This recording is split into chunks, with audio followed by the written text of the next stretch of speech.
ओम नमः शिवाय। मित्रों, आप सभी को मासिक शिवरात्रि की हार्दिक बधाई। धार्मिक ग्रंथों के अनुसार हर महीने कृष्ण पक्ष की चतुर्दशी पर शिवरात्रि मनाई जाती है, जिसे मासिक शिवरात्रि कहते हैं। इस व्रत के संबंध में मान्यता है कि मासिक शिवरात्रि व्रत करने से भगवान शिव प्रसन्न होते हैं। इस दिन मासिक शिवरात्रि व्रत की यह कथा पढ़ी एवं सुनी जाती है। तो चलिए आज की वीडियो में हम मासिक शिवरात्रि कथा का रसपान करते हैं।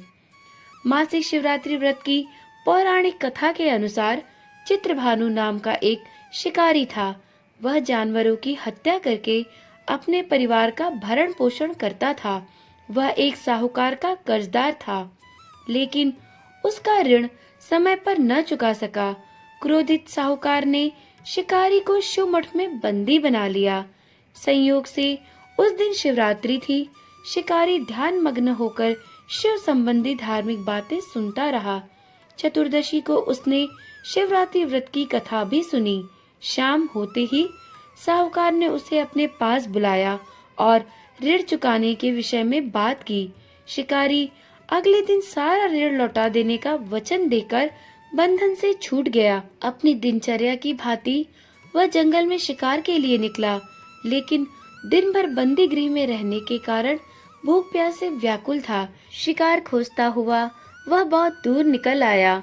जब अंधकार हो गया तो उसने विचार किया कि रात जंगल में ही बितानी पड़ेगी। वह वन में एक तालाब के किनारे एक बेल के पेड़ पर चढ़कर रात बीतने का इंतजार करने लगा। बिल्व वृक्ष के नीचे शिवलिंग था, जो बिल्व पत्रों से ढका हुआ था। शिकारी को उसका पता न चला। पड़ाव बनाते समय उसने जो टहनियां तोड़ी, वे संयोग से शिवलिंग पर गिरती चली गई। इस प्रकार दिन भर भूखे प्यासे शिकारी का व्रत भी हो गया और शिवलिंग पर बेलपत्र भी चढ़ गए। एक पहर रात्रि बीत जाने पर एक गर्भिणी हिरनी तालाब पर पानी पीने पहुंची। शिकारी ने धनुष पर तीर चढ़ाकर ज्यों ही प्रत्यंचा खींची, हिरनी बोली, मैं गर्भिणी हूँ, शीघ्र ही प्रसव करूंगी। तुम एक साथ दो जीवों की हत्या करोगे, जो उचित नहीं है। मैं बच्चे को जन्म देकर शीघ्र ही तुम्हारे समक्ष प्रस्तुत हो जाऊंगी, तब मुझे मार लेना। शिकारी ने प्रत्यंचा ढीली कर दी और हिरनी जंगली झाड़ियों में लुप्त हो गई। प्रत्यंचा चढ़ाने तथा ढीली करने के वक्त कुछ बिल्व पत्र अनायास ही टूटकर शिवलिंग पर गिर गए। इस प्रकार उससे अनजाने में ही प्रथम प्रहर की पूजा भी संपन्न हो गई। कुछ ही देर बाद एक और हिरनी उधर से निकली। शिकारी की प्रसन्नता का ठिकाना न रहा। समीप आने पर उसने धनुष पर बाण चढ़ाया।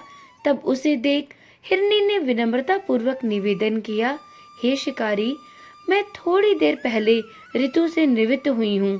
कामातुर विरहिणी हूँ, अपने प्रिय की खोज में भटक रही हूँ। मैं अपने पति से मिलकर शीघ्र ही तुम्हारे पास आ जाऊंगी। शिकारी ने उसे भी जाने दिया। 2 बार शिकार को खोकर उसका माथा ठनका। वह चिंता में पड़ गया। रात्रि का आखिरी पहर बीत गया था।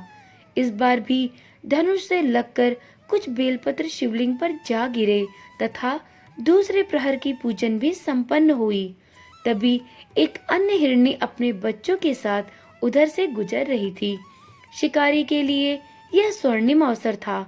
उसने धनुष पर तीर चढ़ाने में अब देर न लगाई। वह तीर छोड़ने ही वाला था कि हिरनी बोली, हे शिकारी, मैं इन बच्चों को इनके पिता के हवाले करके वापस लौट आऊंगी। इस समय मुझे मत मारो। शिकारी हंसा और बोला, सामने आए शिकार को छोड़ दूं? मैं ऐसा मूर्ख नहीं। इससे पहले भी मैं 2 बार अपना शिकार खो चुका हूँ। मेरे बच्चे भूख प्यास से व्यग्र हो रहे होंगे। उत्तर में हिरनी ने कहा, जैसे तुम्हें अपने बच्चों की ममता सता रही है, ठीक वैसे ही मुझे भी। हे शिकारी, मेरा विश्वास करो, मैं इन्हें इनके पिता के पास छोड़कर तुरंत लौटने की प्रतिज्ञा करती हूँ। हिरनी का दुख भरा स्वर सुनकर शिकारी को उस पर दया आ गई।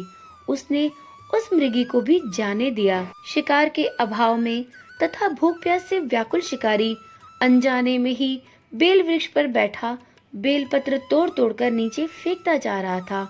पौ फटने को हुई तो एक हिष्ट-पुष्ट मृग उसी रास्ते पर आया। शिकारी ने सोच लिया कि इसका शिकार वह अवश्य करेगा।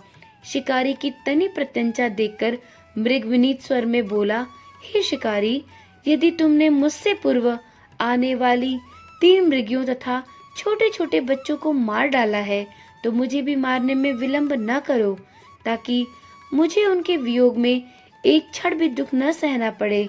मैं उन हिरनियों का पति हूँ। यदि तुमने उन्हें जीवन दान दिया है तो मुझे भी कुछ क्षण का जीवन देने की कृपा करो। मैं उनसे मिलकर तुम्हारे समक्ष उपस्थित हो जाऊंगा। मृग की बात सुनते ही शिकारी के सामने पूरी रात का घटना चक्र घूम गया। उसने सारी कथा मृग को सुना दी।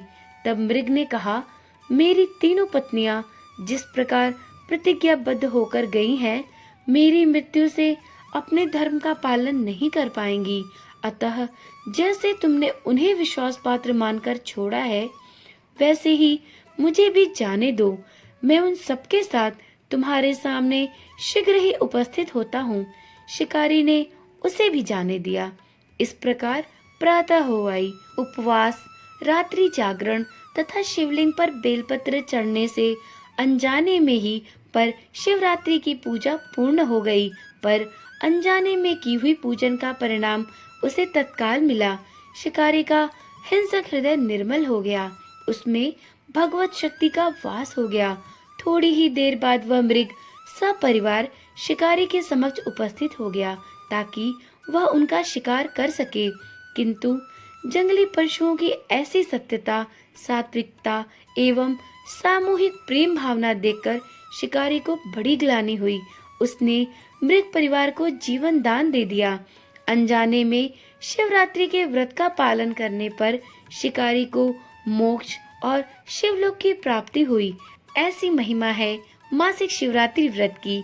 हे ईश्वर, हे प्रभु भोलेनाथ, जैसे आपने शिकारी पर दया करके उसे मोक्ष और शिवलोक की प्राप्ति कराई, वैसे अपने भक्तों पर भी कृपा बनाए रखना।